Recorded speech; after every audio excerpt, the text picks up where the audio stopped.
raise a toast to the wanderers, the seekers, the dreamers, to the misfits and outcast, and late-night schemers.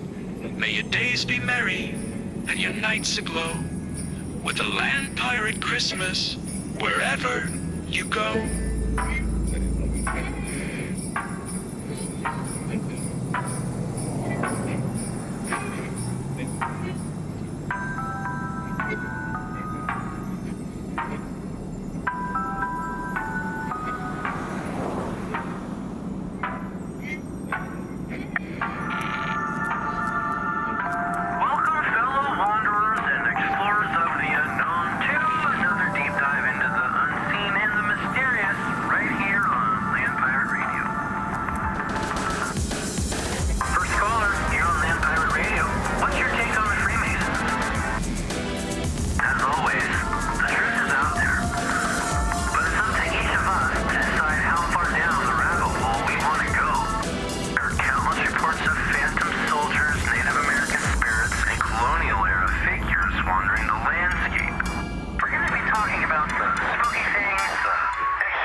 Ahoy, my merry marauders of the mysterious.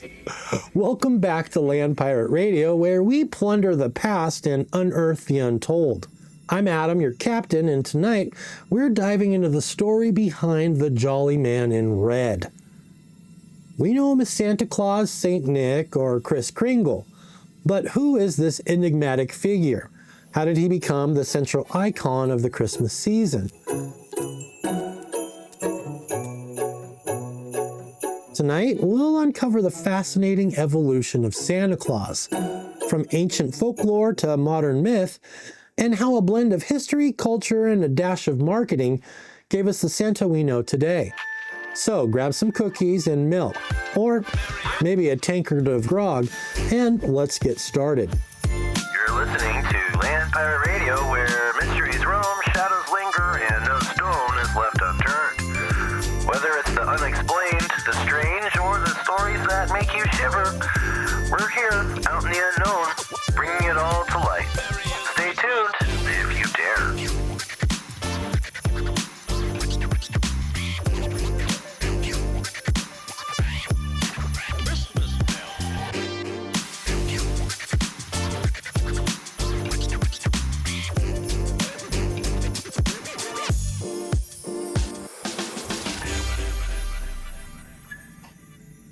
To understand Santa, we have to start with St. Nicholas, a 4th century bishop from Myra in what is now modern-day Turkey. St. Nicholas was famous for his generosity and kindness, particularly toward children and the poor. One of the most famous stories about St. Nicholas involves him secretly delivering bags of gold to save 3 daughters from being sold into slavery. These acts of quiet charity made him a beloved figure, and after his death, he was venerated as the patron saint of children, sailors, and merchants. Over time, St. Nicholas's feast day, celebrated on December 6th, became a day of gift-giving in many parts of Europe. But how did this saint transform into the red-suited, sleigh-riding Santa Claus we know today? Let's continue the journey.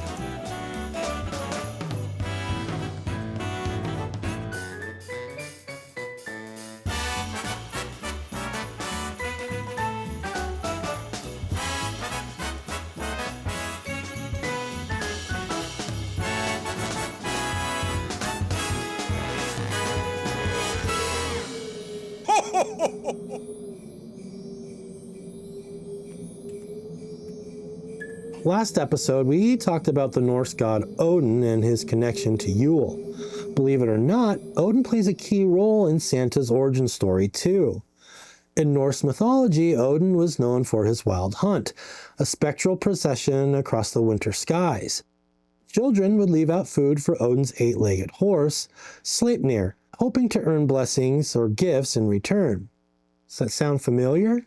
Yep, This custom eventually evolved into leaving treats for Santa's reindeer. On Dasher and Dancer, Prancer and Vixen, on Comet and Cupid, Donner and Blitzen. Lead the way, Rudolph.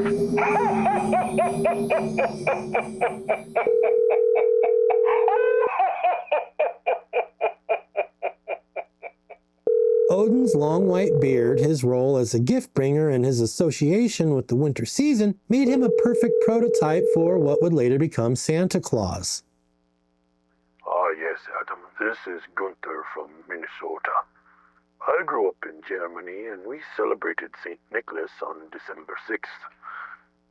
We'd leave our shoes out, and in the morning they'd be filled with the treats, or the coal if we'd been naughty. But I wanted to mention the connection to Krampus, the scary half-goat demon who accompanied St. Nicholas. While St. Nick gave gifts to good children, Krampus punished the bad ones. It's wild how different cultures mix fear and joy during the season. Gunther, thanks for sharing. Krampus is such a fascinating character, and you're right. He shows how Christmas wasn't always the cheerful, commercialized holiday we think of today. It had a darker, more complex side, blending reward with discipline. Great call. Oh, Yule is here with its joy and its dread. The past and the future, the living, the dead. Tune in for the stories, the dark and the bright, with Land Pirate Radio, Shadow and Light.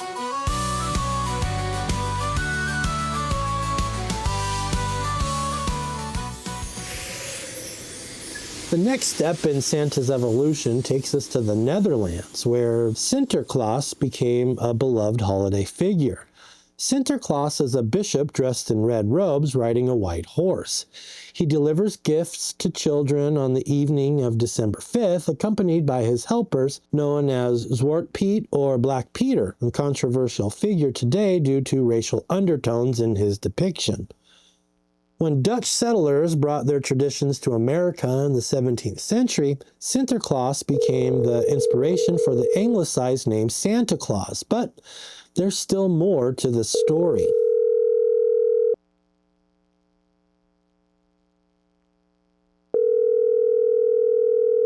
Hey there, Adam. This is Kate from New York. I've always been fascinated by how Santa Claus became such an American icon. Isn't it true that writers like Washington Irving and Clement Clark Moore played a role in shaping his image? Absolutely, Kate. Washington Irving helped popularize the idea of St. Nicholas as a jolly, gift-giving figure in early 19th century New York. Then came Clement Clark Moore's poem, "'Twas the Night Before Christmas" in 1823. This poem introduced the idea of Santa riding a sleigh pulled by reindeer coming down the chimney and bringing presents. Moore's Santa was cheerful, round, and distinctly American. Thanks for that insight. Fast forward to the 20th century, and Santa Claus gets a makeover thanks to, of all things, Coca-Cola. In the 1930s, Coca-Cola commissioned illustrator Hayden Sundblom to create holiday advertisements featuring Santa. Sundblom's Santa was rosy-cheeked, round-bellied, and decked out in Coca-Cola's signature red and white. This image of Santa became so iconic that it solidified the modern version we see today. Sundblom's Santa wasn't just a marketing tool. He was a symbol of warmth, joy, and generosity during the Great Depression.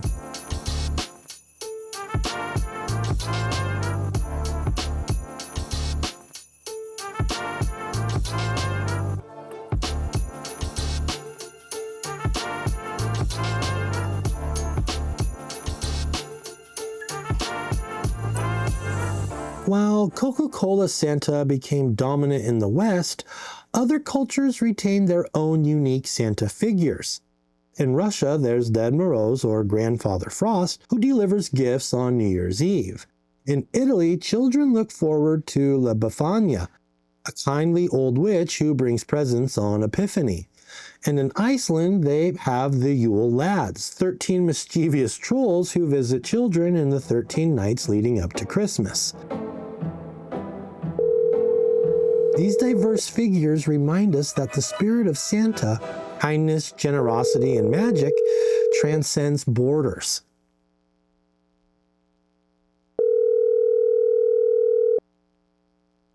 Hi, Adam. This is Rachel from Colorado. I've always felt like Santa is more than just a person. He's a symbol. Whether you believe in him or not, he represents the idea of selfless giving and magic in the darkest time of the year. I think we all need that. Rachel, that's beautifully said. Santa is more than a man in a suit. He's a manifestation of our deepest hopes for warmth, kindness, and joy in the coldest, darkest season. Thank you for that reminder. Check out Adam Drives Helen on Discord to chat about these episodes, connect with like-minded wanderers, and even pitch ideas for the show. Christmas. It's a time of joy, warmth, and wonder, but where do our cherished traditions come from? What secrets are hidden in the stories we've passed down for generations? Gives way to Krampus and saints and the games that they play. Oh, Yule is here with its joy and its dread. The past and the future, the living, the dead. Tune in for the stories, the dark and the bright, with Land Pirate Radio, Shadow and Light. In episode 3 of the Yule Chronicles, we're unwrapping the myths and legends of Christmas. From the origins of Santa Claus to the chilling tales of Yule creatures and even the truth behind the Star of Bethlehem, this isn't the Christmas you learned in school. Who was St. Nicholas, really? Why do we hang stockings by the fire? And what's the dark side of Christmas folklore that many have forgotten? Yule is here with its joy and its dread. The past and the future, the living, the dead. Tuning for the stories, the dark and the bright, with Land Pirate Radio, Shadow. Join me for episode 3 of the Yule Chronicles as we separate fact from fiction and dive deep into the myths and legends that shape the season we love. You might just discover a side of Christmas you never expected. The airwaves are calling the old and the new. The Yule Chronicles beckon, their whispers grow near. Land Pirate Radio brings magic and cheer.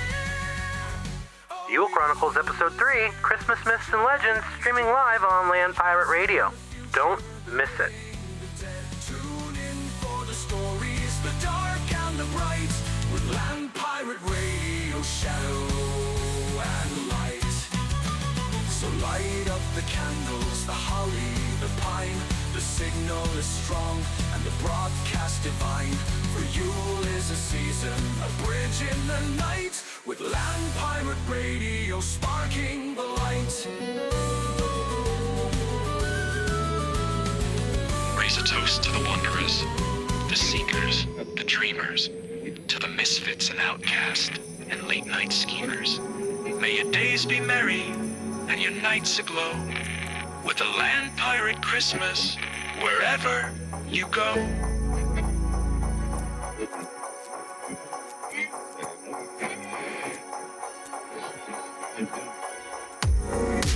Of course, Santa isn't without controversy.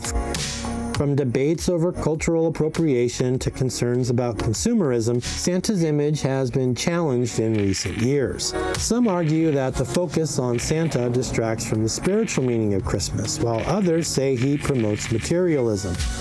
But at the end of the day, Santa remains a powerful cultural icon, a reminder of magic, wonder, and the power of giving.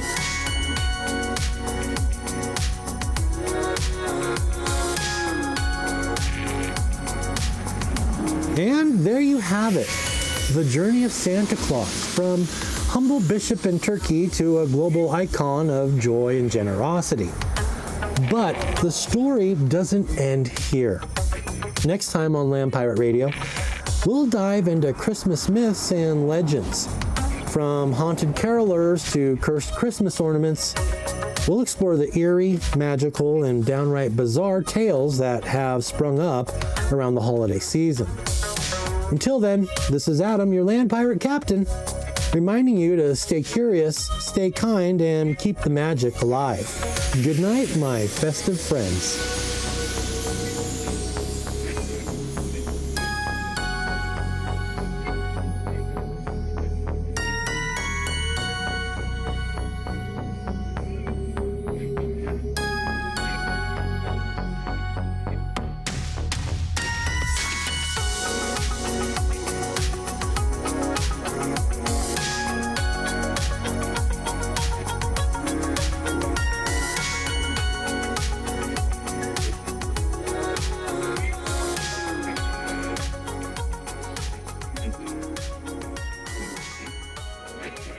England.